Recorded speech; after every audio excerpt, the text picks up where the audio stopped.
Good morning, everyone. This is Luciana Turner with this morning's edition of the LT&A Chatter Project.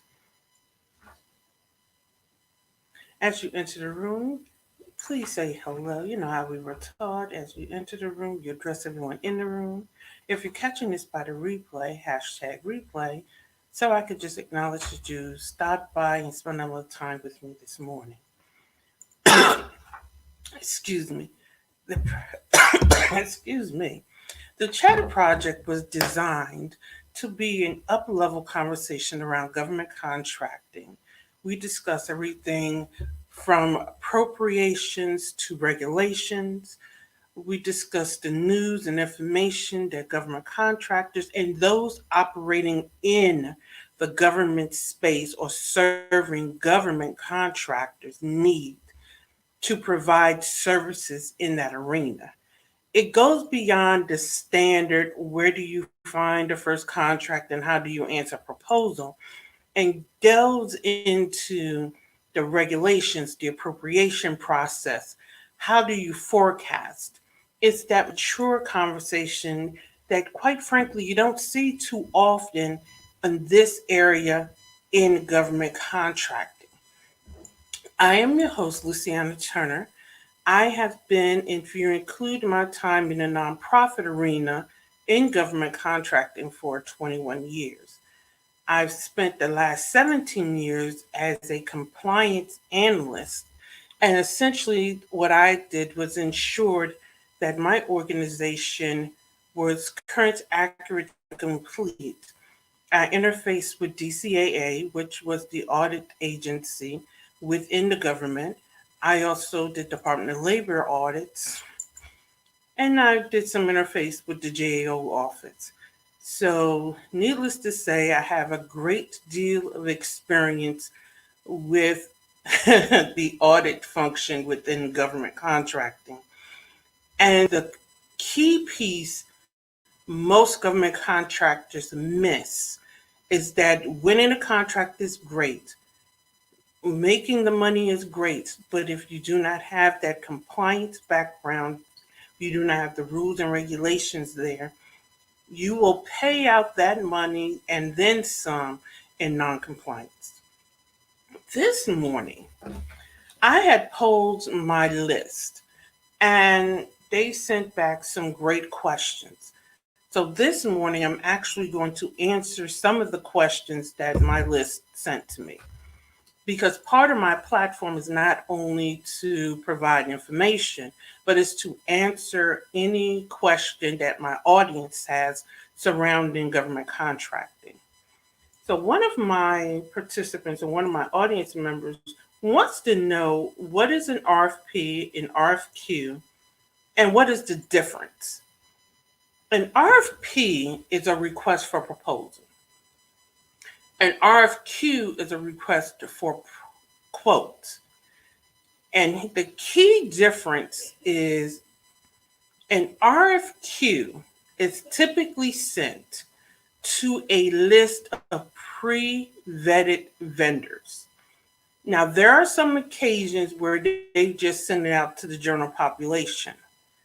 However, for the most part, RFQs are sent to a pre-vetted list, and there are ways to have your company pre-vetted. They do all the background checks to make sure that you are capable of providing these services. So all they're looking for is a quick pricing. Then they look, once you submit that pricing, the turnaround time for an RFQ is typically no more than 10 days. I have never seen an RFQ for more than 10 days. I'm not saying they don't exist. I'm saying I've never seen it. They are quick turnaround time, they're quick award time, and that's simply it. An RFP is a request for proposal.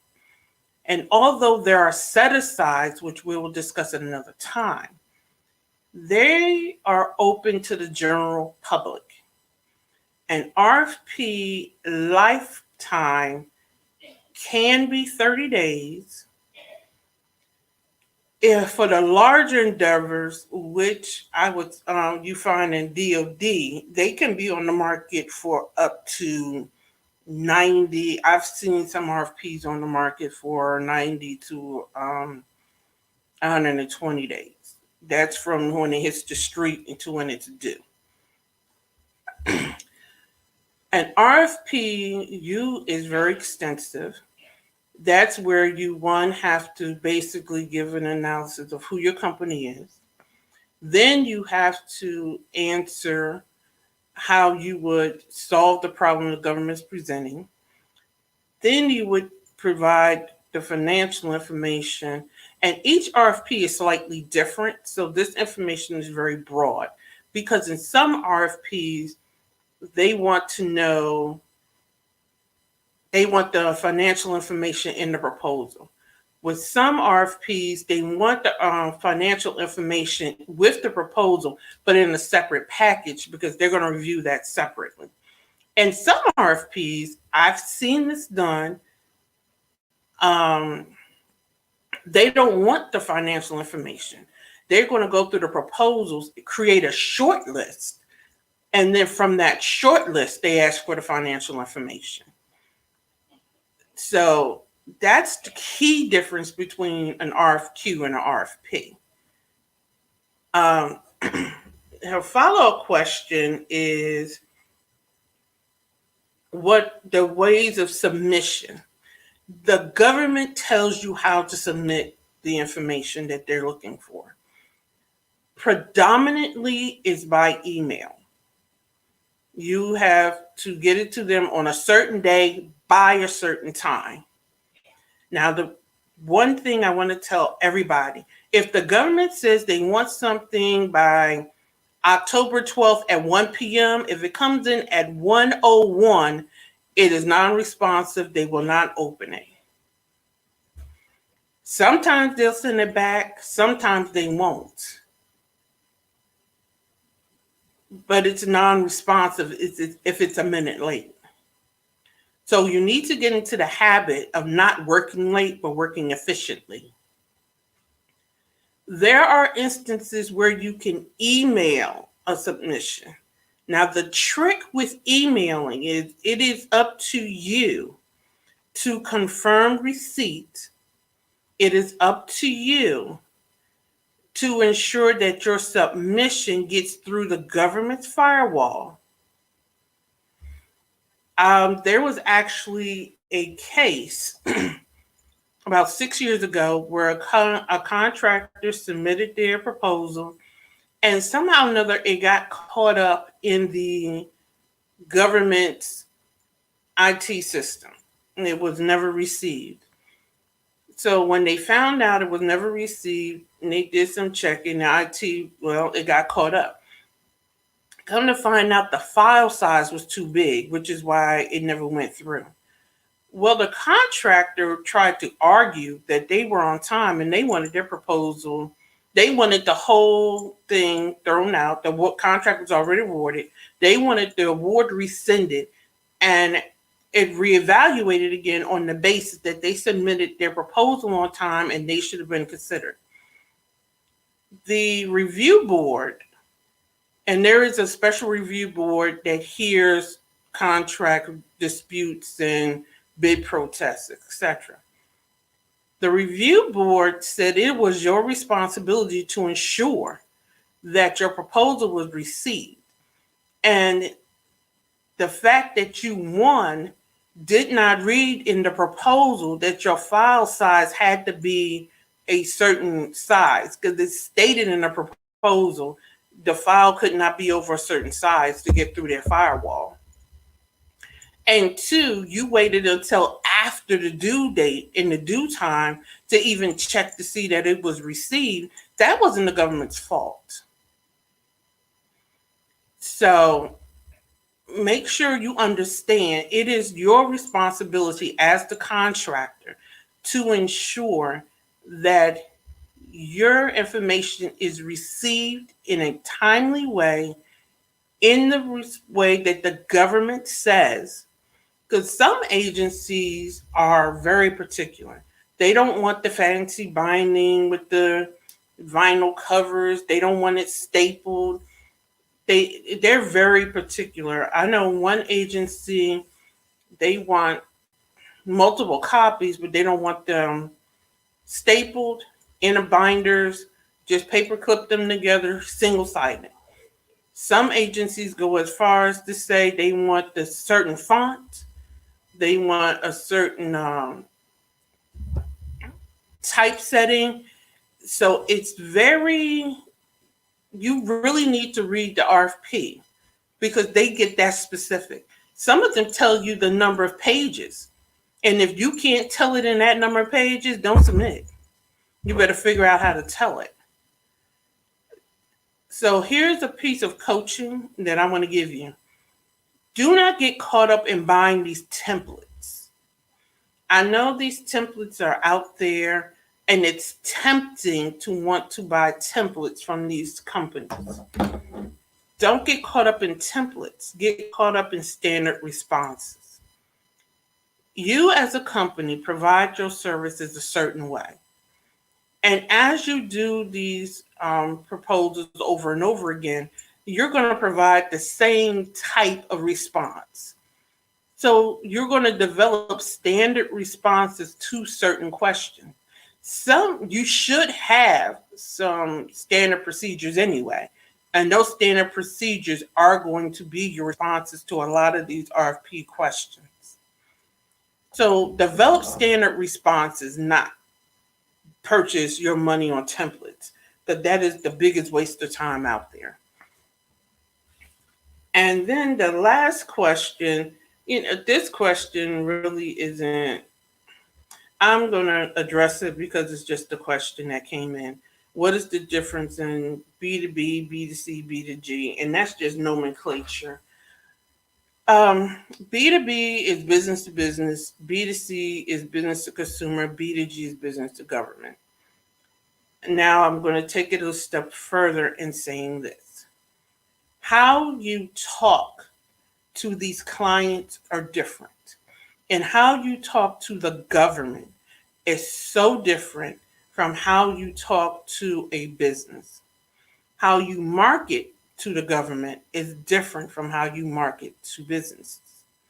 And I want you to understand, if you talk to the government the same way you talk to businesses, you run the risk of getting yourself put on the I'm not going to talk to you list.